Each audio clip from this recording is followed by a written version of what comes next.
Hey, this is Dr. Dunaway here with Chiro Strength, and today I'm addressing a question, or a statement rather, of I've been told I shouldn't squat, or I've been told I shouldn't deadlift because of my knee pain or back pain, or whatever it might be. And that's just simply not true.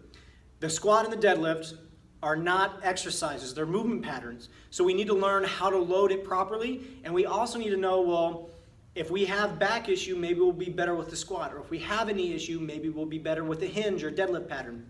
So let me kind of walk you through how to know where to start with these exercises. So first off, the difference between a squat and deadlift.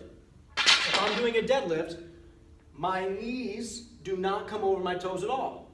I will literally put a kettlebell or dumbbell right in between the heels and say push your butt back, let the arms fall straight down, and the torso can come forward. And as I pick that up, I squeeze the glutes to drive the pelvis underneath me. Now in a squat, what we do is we think about unhinging the hip and loading the hips first, unhinging the hips, and then pull yourself down. So now the torso is more upright, our knees are coming over our toes a little more, and then we stand up by pushing ourselves away from the ground as opposed to pulling our hips underneath us. Now, if you have knee pain, the squat is going to be more demanding on the knees.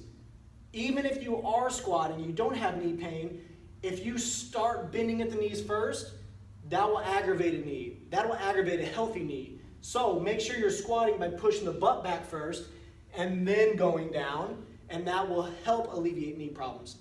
However, I have had acute knee issues able to pick up a kettlebell by loading the hinge correctly.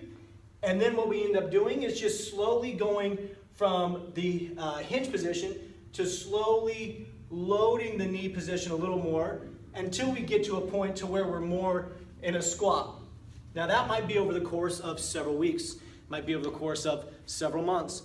But if you have that knee pain, you can start with the hinge, slowly kind of mold that into more of a squat pattern as the knee becomes less sensitive. Now similarly, with back pain, you might not do well with getting far over like this because that does create more shear force in the back.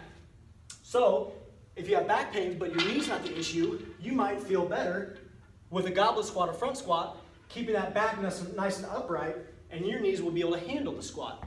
So just the opposite, we'll start with a squat pattern, working our way into a hinge or deadlift pattern, and that way you can keep both of these movements, which are vital to daily life, in your routine. Maybe not at equal amounts, but eventually being able to establish both of those by loading each correctly and then slowly increasing the amount that you're doing them. So I hope that makes sense.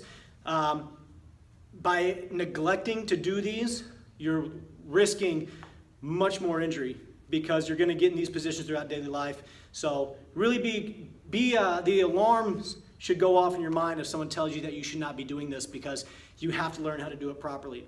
So if you have any questions with that, you can always email me at drdunaway@chirostrength.com.